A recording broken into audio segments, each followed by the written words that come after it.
Welcome to a special episode of HBCU Coaches Corner. My name is Rocky, and I got Steve Campbell with me. And the man you all tuned in to see is the legend himself, none other than Coach Johnnie Cole. Coach, how you doing? Man, I'm great, Coach. Boy, anytime this show, man, we taking hikes, we moving to new heights, we stepping up, man, and we got a great guest on. Something that's real dear and close to my heart. Them Tigers, the TSU Tigers, Coach, and just to meet the new man there is a great experience, and we looking forward to it. And I'm feeling good, Coach. I got my reservations for actually the first game I'm gonna be commentating. And man, they get your car, you get your hotel, you get your flight. Boy, I'm feeling like new money. Hey, Coach, I'm excited to see you on. We know that HBCU Go inked a deal with, I believe it was Fox, if I'm not mistaken. Yeah, Fox in Chicago and Fox also in LA. Okay. So we taking black college football west. You know what I mean? Okay. So because they don't have that out west, it's a good chance, good opportunity now for our young black African American kids to see HBCU athletics. Absolutely. What about you, Mr. Campbell? How you doing today? You muted. I know that's one thing, y'all. Oh, first of all, let me get that together. Can't hear me talk unless I'm muted. When I'm muted, right? Yeah. Got a lot to say. I'm super excited because one of the things that I like what we're doing is we're giving all the schools the opportunity and their coaches to talk. We always talk about the Blue Bloods and the Jackson States and the Southerns and the Grammars and the FAMUs, but we are talking to the other schools. Prairie View got their shine the other week. Alabama State got their shine. Now we got Texas Southerners getting their shine. This is what makes this show so great and what's so awesome. And honestly, we're going to learn a little bit of something. We got a brand new coach, first time being a head coach. So this is a lot. I think the people are really excited. Got a lot of feedback saying that they're ready to hear the interview. So, man, hey, I'm here, man. I'm here. Got my questions ready. And, like I said, we'll see what happens. Made a little news last time, so we'll see, you know what I mean? Yeah, Coach, and speaking of that, I just want to mention everybody. We have tomorrow night on our regularly scheduled night, we're going to have coach from Lane College, Veron Brown, and also we're going to have a guest we've had on here before, Teddy Keaton. Teddy Keaton, I got it, Coach. Teddy Keaton, and he's from Clark, Atlanta. So we're going to have those two guys on. Interesting thing is, like Coach mentioned, you're going to have Clark Atlanta's first game of the season. You're going to be commentating that game on HBCU, and I'm excited to hear about that interview and to hear Coach Keaton. When we had him on first, he just got on. He had just gotten the job. He didn't even know where the bathrooms were in the field house. And so now that he's been on probably about 6 months, I'm excited to see what kind of work he's done in that 6 months, Coach. Well, make sure we add that on Wednesday, we got two coaches there. We got Sean Gibbs from Fort Valley State starting off at 8 o'clock. And then we got the Jackson State Tigers. Coach T.C. Taylor will come on right after him. So we got a lineup this week. I'm excited about it. I've been getting a lot of feedback that, hey man, you guys are running through the SWAC. Well, we want to run through HBCU football. We've reached out to all the head coaches to give them this platform because I can remember coaching in HBCU, Tennessee State, Alabama State, head coach at Texas Southern, head coach at Lane College, and we didn't have these platforms. We had our little media day on Monday that you come on and they give you 15 minutes and that's it. Now we got a chance. This is bigger than football, Coach Campbell, and you say it all the time. This is bigger than football. This is bringing African American head coaches and athletics out to the world, to the country, whoever's watching, and let them know that we got Nick Sabans, you know what I mean? We got great coaches, you know what I mean, that came up, and we're going to find out all about that of some of these guys' tree from which one of these coaches have came up underneath. And it's just exciting. It's exciting to me. Hey, Coach, our guest has joined. He's in the green room. I'm just waiting for the thumbs up to bring him up. Okay, all right. And let him get settled in. Coach, I'll let you do the introduction, Coach Cole. Oh, good. Hey, this gentleman that we bringing up is God-fearing man. Played pro football in the NFL.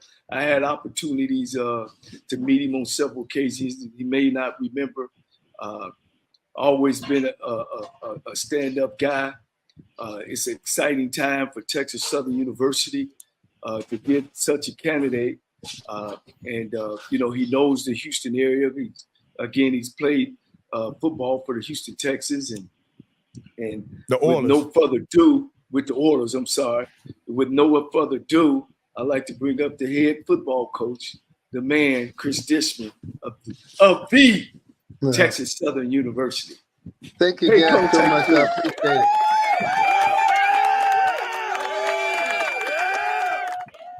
Well, I must be really a head coach. I get to be on you guys' show right now. So okay. Hey, that's right, Coach. For sure. For sure. We come to get them all, Coach. But Coach, I started this show about two years ago, man. Just knowing that I'm an HBCU guy, Texas Southern graduate, head coach, been a coordinator at several, and we just want to. I was looking to make a platform for you guys. To sell your program, to sell yourself, because it just don't stop right here. Cris, looking at your resume, you bounce from spot to spot to spot. So, and that's important that we let our African-American coaches have the floor and talk about their philosophy and that kind of thing. Because, at the PWI level, we don't get those opportunities, and you know that just as much as I do. So welcome to the show. We're glad you're here, and we'll let you get started, Coach. How you doing there at Texas Southern University? Things is going good. We're into our summer ball right now. We don't have nobody hurt, which is good. We have 110 players here on campus ready to compete for starting jobs. We don't have any starters. I don't care if you started last year or the last 2 years. Our job is to get the best 11 on offense, the best 11 on defense, and also get the best 11 on special teams and go out and try to win football games. Well, Coach, you gonna get going, and what we got for the Labor Day class in about 3 more weeks? Three more weeks. You got to do something for the program, baby. You got to put the starting whoever down pretty soon here. Well, so, I know. Well, they got 2 more. They got 2 more weeks to compete. So I'm gonna put it all the way down to the last minute. Maybe the first.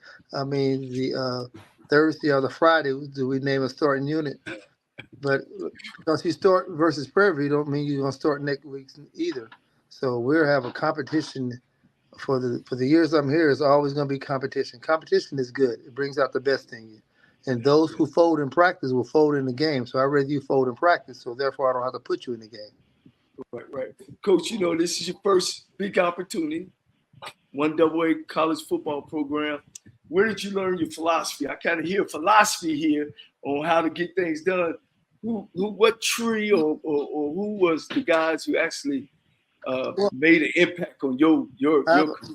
I have a good mentor. Phil Bennett is a real good mentor of mine, and he has been helping me out a lot of things to do, how to meet and stuff like that. Him and I talk almost every day. There's Pat Thomas, who coached me with the Oilers, who's my DB coach. Him and I got a good relationship. Rod Perry also there. So I just been leaning on the coaches that have coached me that I respect a lot. The 4 years I was at Baylor, Coach Browse and I've been talking. So I just been leaning on those guys that always pick their brains and see if I'm doing things right or wrong. And Bubba McDowell is another good friend of mine I've been picking his brain also. Okay, Bubba. We just had Bubba on last week, didn't we? Yeah. Well, I'm gonna turn it over to my other guys. Y'all go ahead. Hey, Coach, let me ask you this. You mentioned your time at Baylor. I'm here broadcasting from Waco, and I remember when you were at Baylor, here, and you guys had some pretty stout defenses while you were here. When you talk about Phil Bennett influencing your defensive philosophy, he ran a very aggressive kind of attack style defense. Will your defense be similar to that, or will it be, multiple? What will you guys be? Well, you know that we have to be able to run a defense and offense and special teams that our players can do. We're going to be a player-friendly defense and a player-friendly offense, and also special teams. Some of the stuff that we did at Baylor, we probably can't do it here because we don't have the guys who can do it. So we're just going to try to pick and choose what our guys can do best. If it's only one coverage, it's only one coverage. So we're just trying to pick and choose what our guys do best and play it like that. Yeah. So, Coach, is it going? Can you at least say if it's an even front, odd front, or I mean, you've been in, Coach. You've been in 2 weeks now, or are you keeping it close to the best? Because Coach, now let me say this now. Let me is an important game. Let me say this: it's going to be a front that has been ran before in the league. So I can't tell you that. It's going to be no one-man front and everyone else dropping. It's going to be a front. It's going to be a 4-3-3-4. A 5-man front could run a bear front. We're going to have a variation of different fronts that we run. We don't want to be stale and just have one front or two fronts. We're going to have a variation of different fronts that we'll run and different coverages that we run. But we can be very versatile.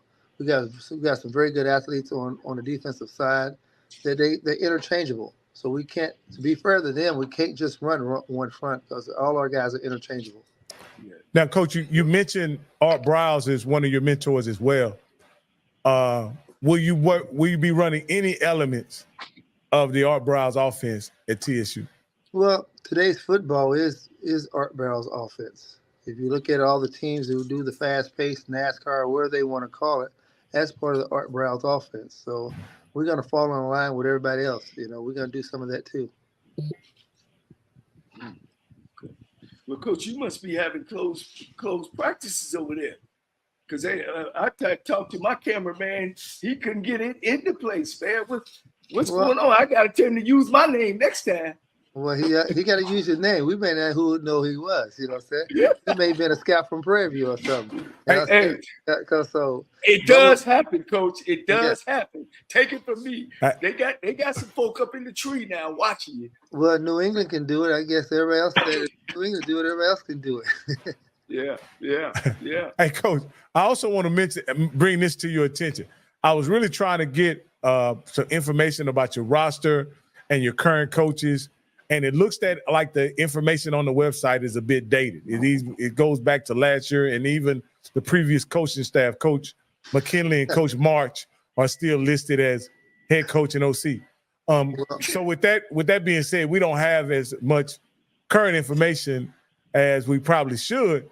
But could you give us some information about the coaches you have on staff and also what you've done with your roster since you've taken over? Well, our SID department have to have that changed. Then, plus they're good listeners. So I told them we really don't need it changed because is a coach that important where you have to change it like that year in year out? As long as you're the head coach and you're the offense coordinator, defense coordinator, it doesn't matter what everyone else is know. As long as you know, the two coordinators I do have, they not only I can't call them we're our friends, but they're also great coaches. They're very they're technique-driven coaches. All the coaches we have on staff is very technique-driven. They believe in technique, hand-eye placement, where your eyes, where your hands, where your footwork. So every position is getting coached on the little things. Even from walking across the grass. Don't walk across the grass, take the sidewalk. Even from in community service hours, we coaching them. We're around these guys almost 20, almost 18 hours a day, and we constantly teaching them about life. That's a good philosophy. Coach, you definitely keep it. No, I say, Coach, you're definitely keeping it close to the vest today, and I understand that. I don't have no vest on. I got a T-shirt on. But that brings up another situation and circumstance that happened a few months ago, right? We pride ourselves, Coach, on being accurate and responsible with the information that we report.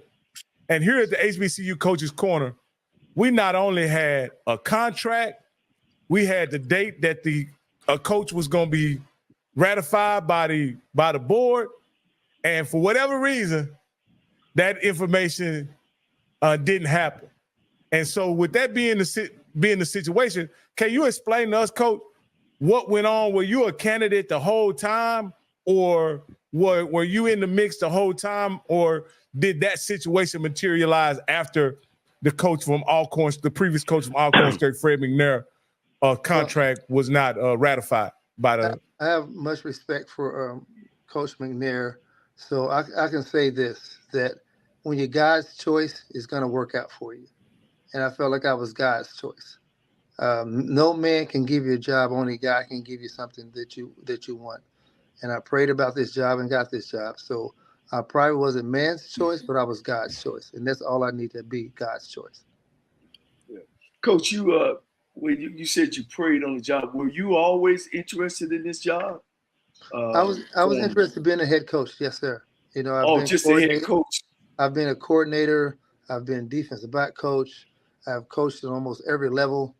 I think I'm the only, my claim to fame is the only person to coach on all the FLs, the USFL, XFL, NFL, CFL, you know, all the FLs I've coached in. So why not move up to be a head coach? I was poised to be the head coach. I was ready to be head coach. I had so many great mentors who have talked to me over the years of things to do and not to do. Even Larry Kursky, who was a receiver coach there at the Texans, you know, he told me, he said, I think you're ready to be a head coach. Your next step is to be a head coach. So, yeah. And that was the next step, and that God put me here and to be the head coach of Texas University. Yeah. Well, Coach, I want to kind of change the subject because I want to talk about your football team. But I want to start with you. A lot of people know you for being a hard-nosed, ball-hawking cornerback with playing very aggressive defenses. How much of your playing style has now permeated into your coaching style? Or do you kind of say, you know what, I play one way, but I coach a different way? No, I'm the same person. I'm the same person. I'm very competitive on the field. I want our guys to be very competitive on the field. That's why I haven't named no one as a starter, because I want them to compete all the way to the end. Because if you name a starter, everybody like, oh, I can start. I can take a deep breath. No, it's no deep breath over here. Now, Coach, with that being said, a lot of people, I think, are not giving you as much credit as the talent you have. Your cupboard is really not bare. I'm sitting back. You got 5 players on the all-SWAC first and second team. You actually have the second team all-SWAC quarterback. And, Coach, I know this is your first time coaching, being a head coach in SWAC, but I'll tell you this, as somebody that's been watching SWAC for almost 50 years, if you got a quarterback, you got a chance. What are you looking for, Chase Wilson, to be a leader, and all your all-conference players? What are you looking for them to be leaders on your team? Well, sir, you pointed right on to be leaders. You know what I'm saying? I'm asking Jace to be a quarterback. I'm not asking him to be a receiver or running back. I'm asking people to do their job. You have a job, you took a job, and then do your job. That's all I'm asking. I'm not asking for you to be a superhero, to be Batman or Superman or nothing like that. I'm actually to be a football player. And as football players, we have a job to do and to do the job. If you're a quarterback, you can control the game. You get the ball from the center, you either throw the ball or hand the ball off. If you're a receiver, you either catch the ball or you block. So I'm asking people to know their job and do their job. It's simple. Football is simple if you really look at it. I think coaches and people make it complicated by wanting guys to be something they're not. Now, Coach, I'm going to follow up with one last thing since we talk about players. I'm looking at your recruiting class, and it looks like you didn't go heavily in the portal. It looks like you said, you know what, let me get some freshmen that I can coach and train up. Why was your philosophy, compared that you're in the city of Houston, Texas Southern, a lot of players that want to come back to the state of Texas? Why didn't you go portal heavy? Why did you go more looking at your recruiting class? Looks like you got 11 freshmen that are coming in and 4 in the portal. Why was your philosophy on that? Well, if I can keep Houston in Houston, and in the surrounding areas of Houston, and close by into to Texas Southern, then I can win a lot of football games. Houston is the mega bag of recruiting. Every single college in the United States come to Texas and recruit, and come into the Houston area, DFW, East Texas, is Texas period. So if I can keep the people in Texas close by into the Houston or the Houston area into Houston, I can have a real good football team. That's my philosophy, is keep Houston in Houston. Well, Coach, you know, one thing about the SWAC, they know about one kid called Body. Did you get a chance to I see he ended up transferring. Did you get in there? I can't remember because I know you got in there late as the head coach. Did you have an opportunity to talk with the quarterback body, or was it too late once you got there? Because now he's at Alabama State. Well, good for him. I'm glad he's there, and best of luck to him. You know, that was his decision to leave, and you know you can't stop a man from making a decision. He made a decision was best for him and his family, and he was able to leave and get up there with Eddie. So that's good for him. Yeah. So you did have a chance to try to hold on to him, and but it just didn't. He made a decision that's best for him, and I'm happy with the decision he made. You know, we have quarterbacks here who can really play and is going to compete and win. And one of the quarterbacks is going to win a starting position, and we still have other quarterbacks here. So one person cannot stop no show, for sure. So Body decided to leave. It's on him. Goodbye. Yeah. Let me say this too. Because I should have said this from the beginning. I'd be remiss to say that I've met your wife before. We was on a show together before. She's a beautiful woman. You got great support. You guys make a great team, and I had the pleasure of meeting her. So I want to just send a shout out to her to say hello. Yeah, she's a Willow Ridge graduate, so she's proud of that. She's happy to be back home. So if home's happy, everything else is happy. Well, good, because you always gone out there at that football field. So that's great support. So Coach Dishman, let me ask you this, Coach, and I'm gonna be Coach Cole, I hope you're not offended when I say this, Coach. I hope you're not offended. Texas Southern has been a perennial losing program. To be perfectly honest, the only championship they've had in the last 50 years was actually head coached by one of the guys on this show today, which was Coach Cole. What did you see in this job? Because there are a lot of jobs in America, right? There are a lot of jobs in America. What did you see in this job that gave you the confidence that you could turn Texas Southern around and make them become a winner? Well, it's where it's located. We're in the heart of Houston. And whenever time you're in the heart of when you're in the heart of the city, you take care of your heart first before you take care of everything else. You know, your heart will want to keep your blood flowing, keep you walking, keep you up in the morning. So if you can, that's why I believe that I have a chance here.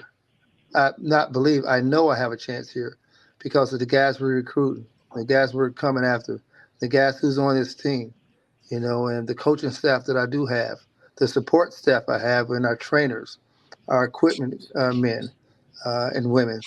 So, and the support of the student body and the support of our professors. So I have the support here to push in and want to win. So we're going to win, going to be surprised, and we're going to win a lot of games. And the good thing about me, I always save room. I save room on the back. Now, when you hop on, you can't hop on the front and you can't hop on the middle, but you can hop on the back. There's going to be room for you on the back. Whoa. So no bandwagons at all, Coach. So you locking them gates real quick on the bandwagons, right? Well, I got room for you in the back. You can't be hopping on in the middle of the train and thinking you're gonna ride, and you can't hop on the front thinking you're gonna run it. No, you gotta hop on the back for sure. Coach, if somebody jumps up, go ahead, Coach. No, I was just gonna say, if somebody jumps on the bandwagon now, they'll be doing it by faith and by faith alone, because you ain't giving us much. You ain't giving us much right now as far as what the outcome to be. But let me say this, Coach. What is your expectations for this season? Like everybody else, expectations in the SWAC, to win the SWAC, to go to Atlanta and win in Atlanta. That's my expectations. That's what I'm here for. I'm not here to go 4-7, 3 or whatever. I'm not here for that. I'm here to win football games. I'm here to get these guys graduated. I'm here to make sure they go off and be better fathers, better husbands, better brothers, better uncles. That's what I'm here for. Yeah. I like the ideal, Coach, about the time that you spend with your players off the field. You know, and I think that's very important. How does you join the two combinations of them spending time? I guess you got some programs or whatever. You want to talk about that, of what they do off the field? We have a 24-hour community service rule that every guy on the team have to get. And it's not like a fake 24 hours and they go somewhere and write it down. We have people checking on them and making sure they're doing their 24-hour community service. Some of the guys got 80, some of them got 90, some of them is really taking the heave of it and done it. You know, every guy is going to go to class. You know, you don't have to sit in the front, but you're going to be respectful. You're going to have your pants up. I don't like the sagging jeans or nothing, the tight, saggy jeans. We don't have no tight, saggy jeans. Everybody's going to be in class and be a participant in class. You don't have to ask every question, but you do have to ask some questions of your professor. So therefore now the professor knows that you are engaged into the class. You know, we're allowing guys to be themselves. So we're going to be a team. We have 3 sets of colors, maroon, white, and black. And those are the colors we're going to wear. We're not going to wear the blues and the reds and the high yellows and nothing like that because that's not our school color. Okay. Okay, Coach. Okay. Well, I'm alumnus, Coach. You got the floor, you know, as alum, and this is one of the things that you might not be aware of, but because we've turned over so many coaches in the last 10 years. Right. Tell me, I'm an alumnus, and of course you got alumnus watching us. Why should we come to the football games? As you know, our crowds have been very low. We get about 5,000 in the stadium, but 10,000 out in the parking lot. We get the big match for Prairie View, then the rest of the games are low. Tell me, why should I come back? Why should I help? What's going to make you different from the other coaches? Well, you just answered that question.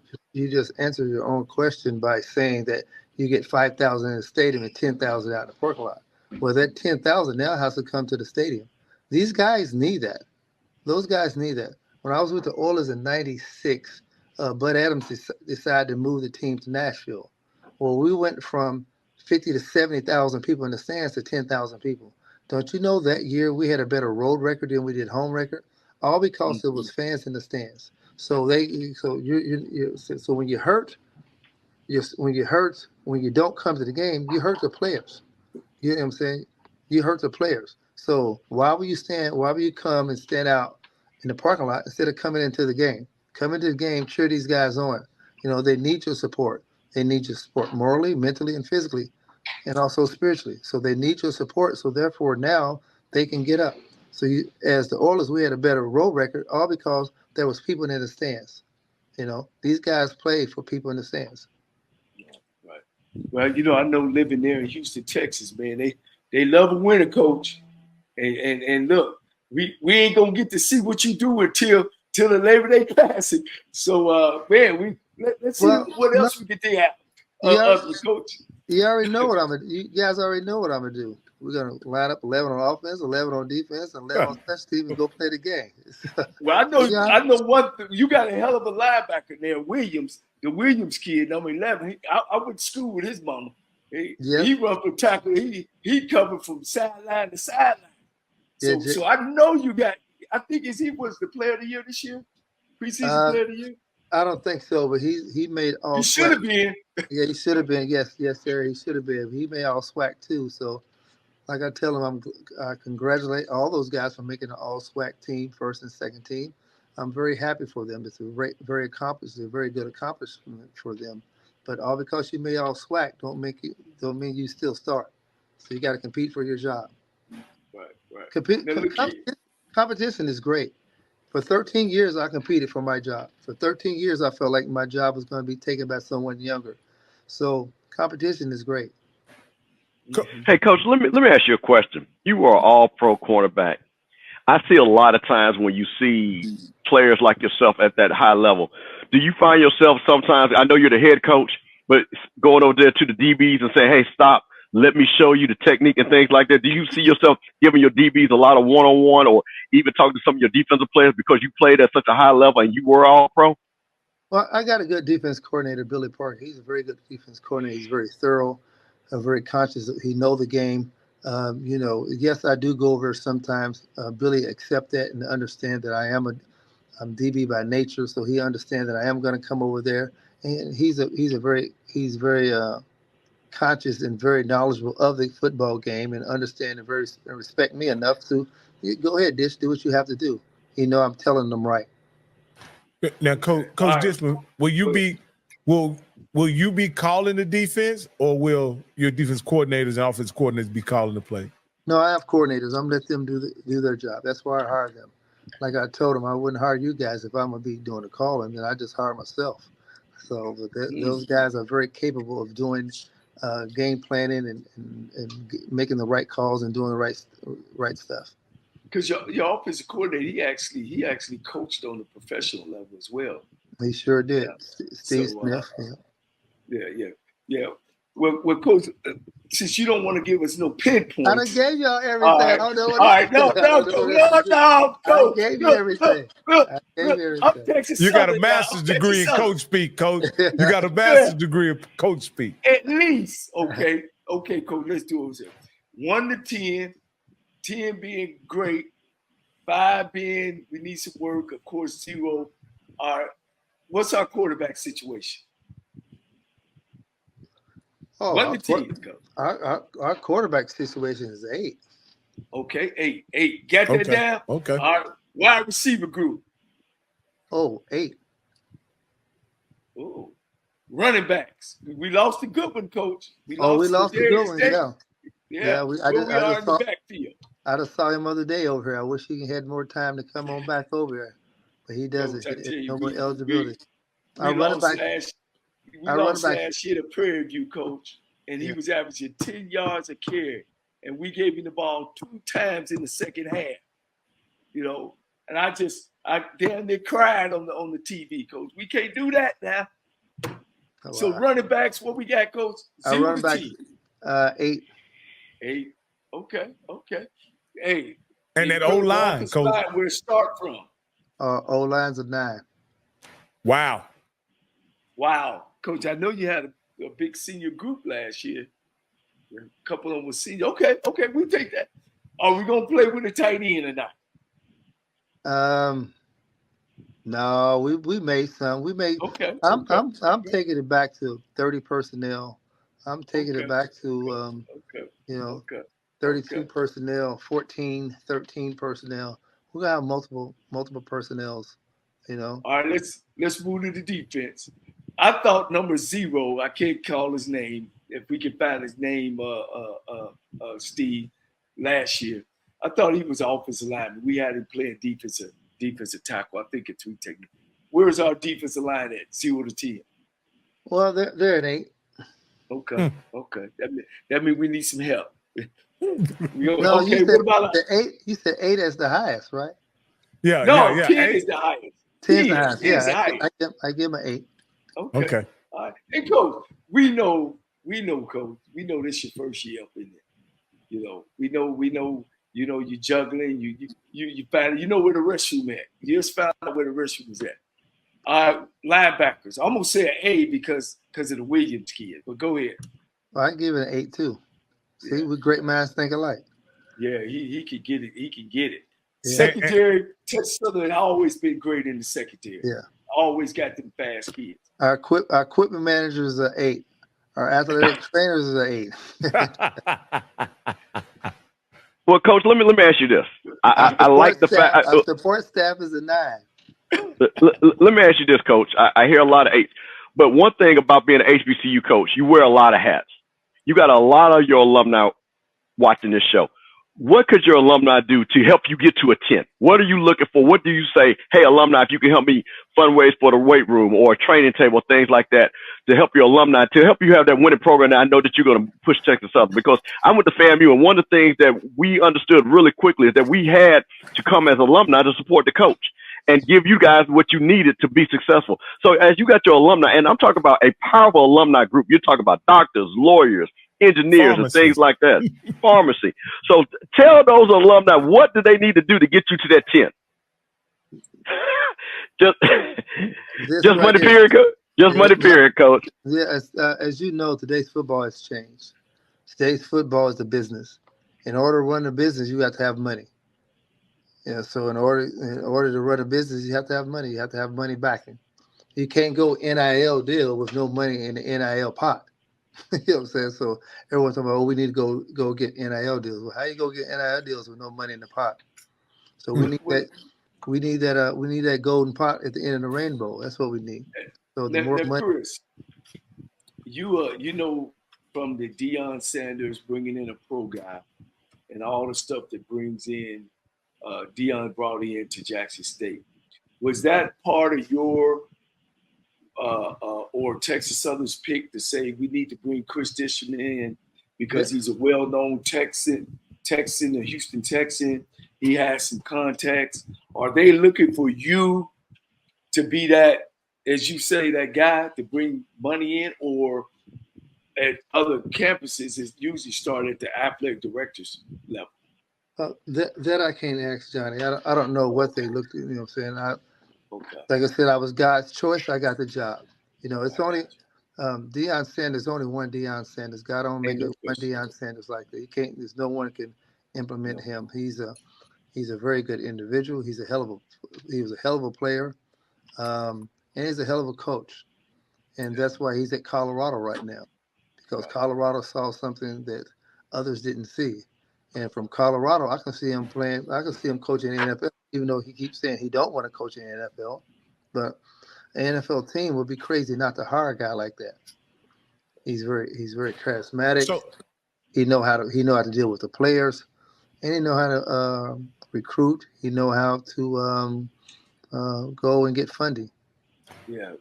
Now, were you aware, Chris, of the situation? How much were you aware of the situation that Texas Southern is in? You know, we have a weight room there that have been sitting almost 2 years. Were you aware of that? Is it now in functioning, or do you get a chance to use it? I was aware of everything that was going on, you know, as far as when I was going through my interviews. You know, I was aware of that. This is a great opportunity for me to grow. It's a great opportunity for me to show my patience. You know, I'm not a very patient person, but here you have to be very patient. So God has put me here to do his work. And whatever way he called me, then that's the way I have to roll. I'm going to be very patient. I'm going to be very savvy, and also going to be, you know, what happens, happens. But I'm here, like I said before, I'm here to win football games and get guys graduated. You know, I'm not here for no other reason. I'm not here to, like I told the guys before, if we leave this earth and we're friends, then we're friends. But if I'm not your friend, that's on you. I'm not trying to be their friends. I'm trying to be their coach. And some of the best coaches, you gentlemen have played sports before. Go back and look at all the coaches that you have coached you and name me 3 of your best coaches.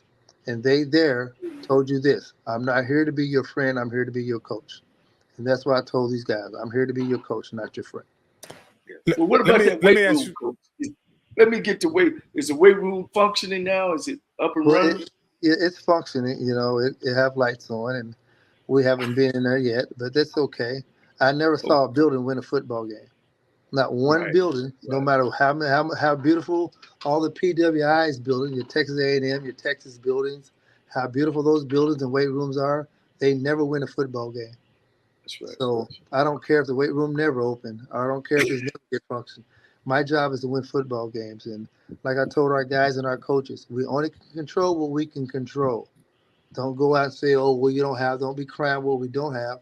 What we have, use it to its fullest until it breaks. And that's what we're doing as staff. You know what I'm saying? We got a very good staff here. No one's a whiner. Everybody's a grinder. We're going to grind to the end, and what happens, happens. You know, we can't control the weight room. We can't control the building we're in. Johnny, I think we're probably in the same building when you was coaching here. You know what I'm saying? So if you know this, you know. I'm probably Chris, sitting in your chair right now. Is this your chair? Well, you know, I had some Italian leather up in there. Is that Italian leather? Well, what is that? Well, I don't know if that. Well, they must have got rid of the Italian then. What you got? The president got your chair, Johnny. Yeah. Well, you know, hey, Coach Chris, when I left, they came up and cleared everything out. Yeah. They cleaned everything out. My leather couch, I had to jump up and down, man. You know, I had Kenny Burroughs and the jump up and down, man, in my pocket. I had brand new stuff up in there, Italian leather. But Coach, hey man, that's tight, Coach. It's you know, believe me, I know a lot of things behind what you're doing. I love your philosophy, Coach. Man, I'm glad I got a chance I wish I could have talked to you behind it, besides out here in this open, some things that I probably could share with you. But Coach, I'm happy. You got some, Coach Rocky? Yeah, y'all got a question for him, Coach. Mhm. You went to a PWI. You coached on the NFL level.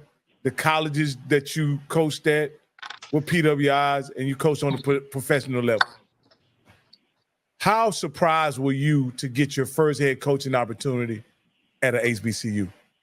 I was very excited. No matter if it was the HBCU, FCS, FBS, whatever the letters you want to call, I just wanted a head coaching job. So I know there's a lot of letters out there that you can call out, but I just wanted a head coaching job, and I was had this opportunity. I was got choice here to get this opportunity to coach.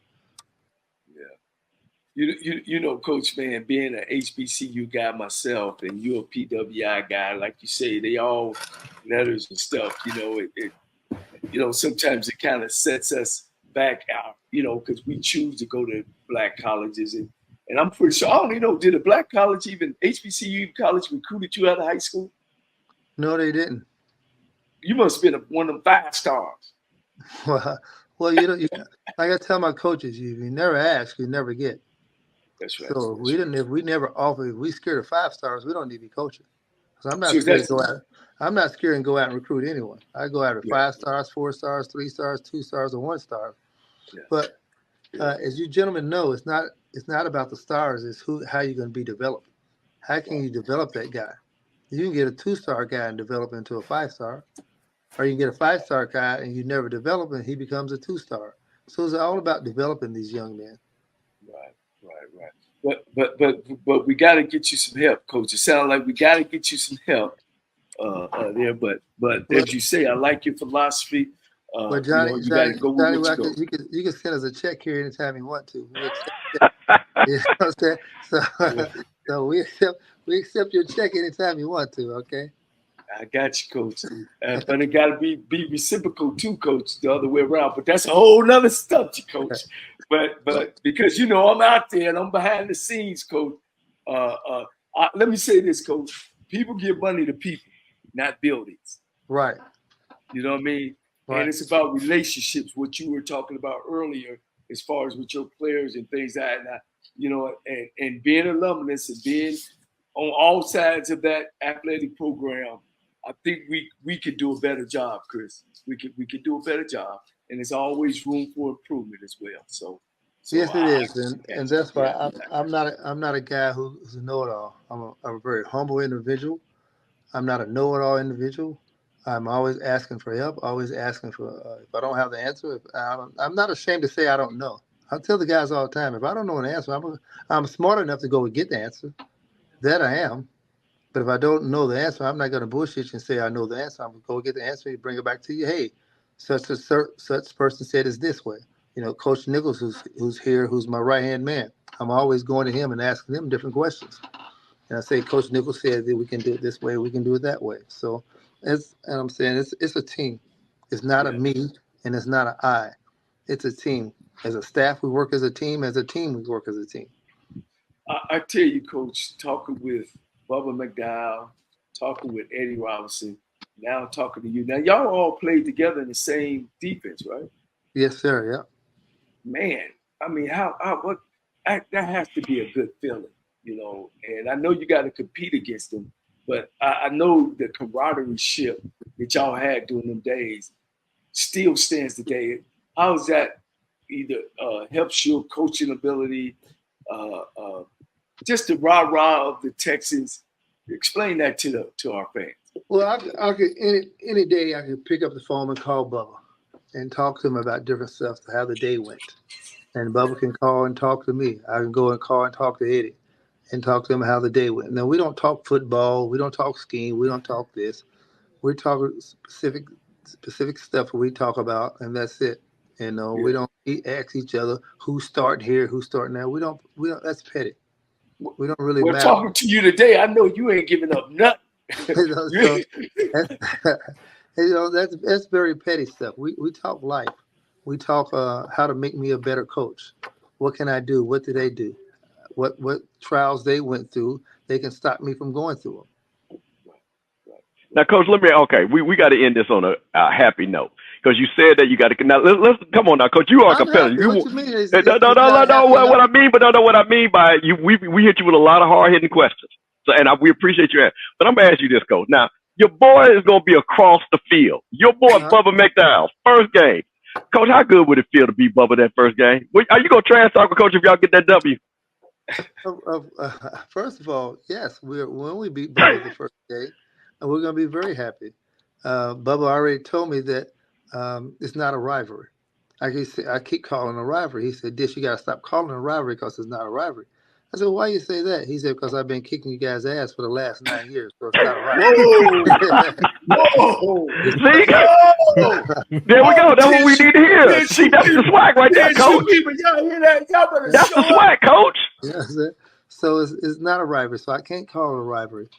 First of all, Bubba and I are great friends. He's like a brother to me. So I respect him dearly. So, but when he's on the other side of the field, I want to win, just like he want to win.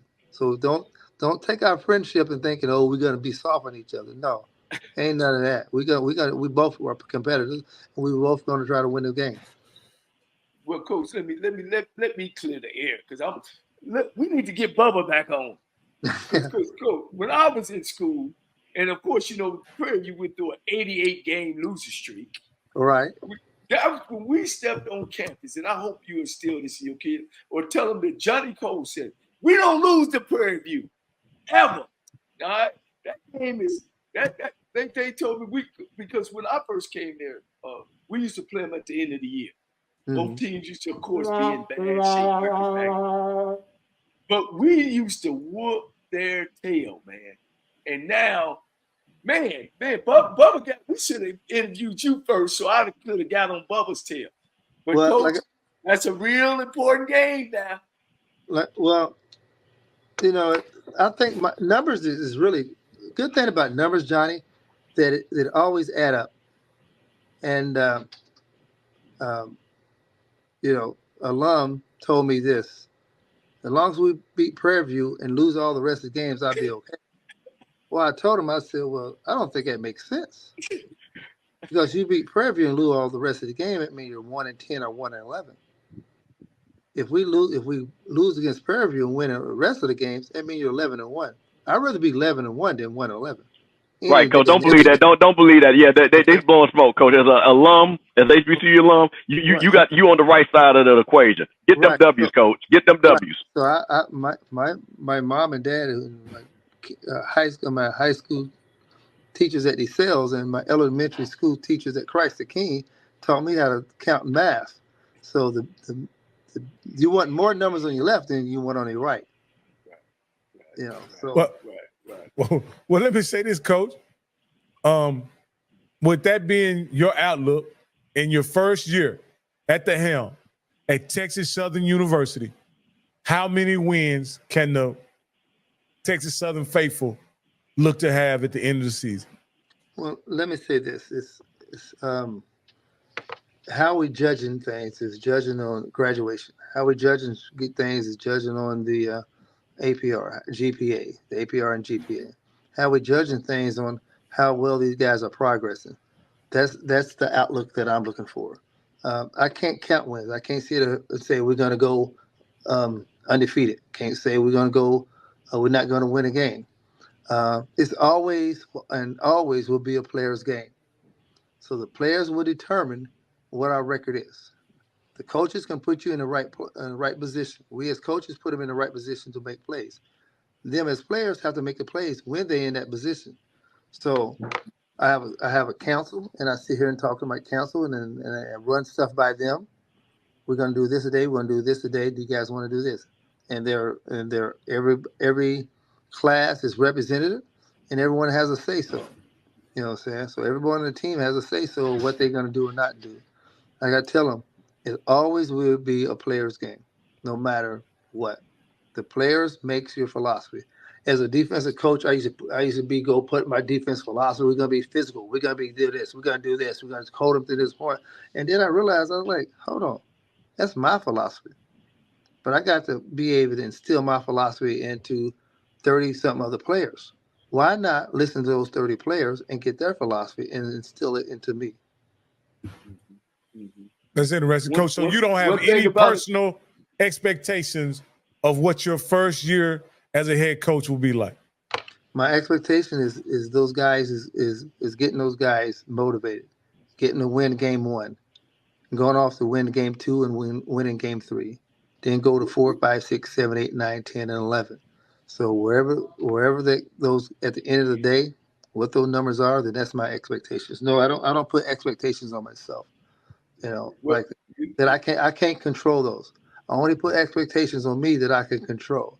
Now, what I could put expectations on, knowing that today I'm gonna go home and get some rest, and God is willing to wake me up the next morning to come here and do this job again. Right.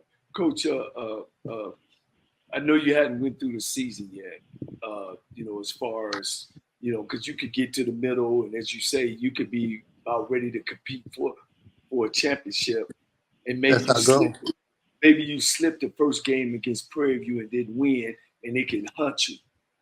I'm going to ask you out front, and you'll see what I'm saying as you go through the season. Where do you think that we ought to be opening up with Prairie View A&M, who's actually on our side, and it's always going to be an accountable game? Because if you lose that game, you now become 2 games behind. That means you gotta go undefeated, and plus you gotta beat the game that Prairie View won. You see what I'm saying, Coach? Yes, I do. Yep. I do, but I always hated that game. Well, because I was a part of coming up when both teams were bad, and we always played them at the end, so the game really didn't mean anything. Mm-hmm. And then now that Prairie View has become a contender, even though we fell off at Texas Southern, now it's the first game of the year. You don't even get a warm-up game. It's like out the chute with a counted game. Right. I don't know if you had time to look at it, think about it, but how do you feel about that? Well, I've been looking at it for the last 3 months. When I got hired in January, I looked at it and I understand what that game means. When you win it, you're up 2. When you lose it, you're down 2. That's part of football. So I understand what that game holds. But that game do not hold our season, first and foremost. Our season won't be determined on that game. Now our season will be if we win that game. When we win that game, our season will look up and everyone will be happy and everything like that. But we still have to play the next week. Right. We have to play the Rice. Then we have to go and play Lamar. So we got other games on our schedule that's going to be help us winning the SWAC. And we got to play Southern and then Jackson State playing. So we got different games in there we're going to be tested. And you always want to be tested. And no matter if it's the last game or the first game, it's all about winning that game, one game at a time, and just taking one game at a time. And don't get in the big head because you won one game, and don't get so down in the dumps because you lose one game. Yeah, that game hunted me my second year when we lost to them. And then the next year, my third year, of course, it didn't matter because, like you just said, we kind of ran the table. So I just want to ask to see how, or is it maybe even discussions about, you and your athletic director about maybe at least move it down some so you could get some. You coming out to shoot as a new coach. You got in there late. It's tough. Well, I like it where it's at. I'm saying I'm not an excuse maker. And like I said, I can control what we control. Buildings don't win football games. Players win football games. Coaches win football games. So I think we have the right coaching staff and we got the right mindset. Our strength coaches have been with these guys for over 6 months, grinding them, getting them ready for the coaches. For now that we can put the X and O's into them. Their bodies look good.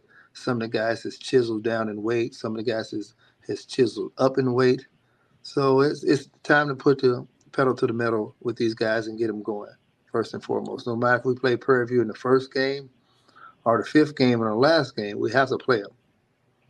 Saying it's a great rivalry. We want to play them. And no matter if we play them in the streets Or we play them at Prairie View, or we play them at NRG, or we play them there at Shell Energy Stadium, we have to play them. You know what I'm saying? We're not running from them. We want to play them. I'm sure they're not running from us. So whatever game it is, we're going to play. And we're going to be in the games. We're going to be football, high IQ guys. That's what we have on our team. Guys with high football IQ who understand the situation, who understand situational football. Situational football can win you a lot of games if you understand what's going on. I see you reach back out of your past and brought Alonzo Highsmith. You know, I worked under his dad, and also me and Alonzo was great friends. I really liked it. I enjoyed his speech, Coach. I thought that was great that the kids see, you know, the people that you can touch. You know, how much is that? With what you need to know. Today is Wednesday, August 28th, 2024. Number 1, the Harris Walls campaign bus started its tour in southern Georgia as the Harris presidential campaign has joined a lawsuit against the Georgia State Election Board, challenging new election rules that could delay certification. Democrats argue that these rules, which lack a clear definition of reasonable inquiry, could lead to election chaos. Meanwhile, Georgia Governor Brian Kemp is seeking legal advice on whether he has the authority to remove 3 Republican members of the state's election board who are accused of overstepping their authority in implementing the new rules. Number 2, NASA's decided that astronauts Butch Wilmore and Sonny Williams, who were scheduled to return from space after about a week, will now return early next year from the ISS on a SpaceX vehicle due to issues with Boeing's Starliner. Starliner experienced thruster failures and helium leaks early in the mission. NASA prioritized crew safety, leaving Boeing to resolve their technical problems. Number 3, Walmart has recalled nearly 10,000 cases of apple juice due to potentially harmful levels of inorganic arsenic. The FDA classified the recall as urgent, though serious health risks are unlikely. The recall affects Great Value brand apple juice sold in 25 states, Puerto Rico, and D.C. Number 4, the 11th U.S. Circuit Court of Appeals in Atlanta allowed Florida to enforce a ban on gender-affirming care for minors. The ruling revives a law prohibiting puberty blockers and hormonal treatments for transgender minors and restricts treatment options for transgender adults. Advocacy groups expressed disappointment, stating the decision denies life-saving care to transgender individuals. Number 5.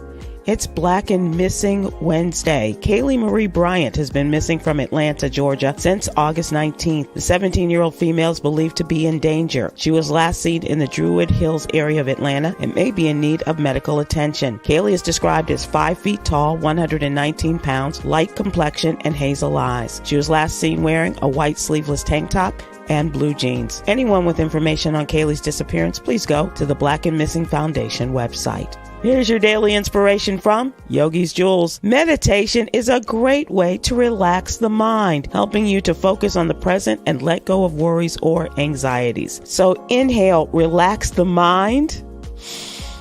Exhale, worry. Join me today live on YouTube and Facebook at 7 p.m. Eastern, 6 p.m. Central with comedian Myra J., LGBTQ activist Quinn Townsend Riley, and special guest, comedian J. Anthony Brown, as we discuss the day's top headlines and more. I'm Sybil Wilkes. Be informed. On the lunch break with A.J. Jones.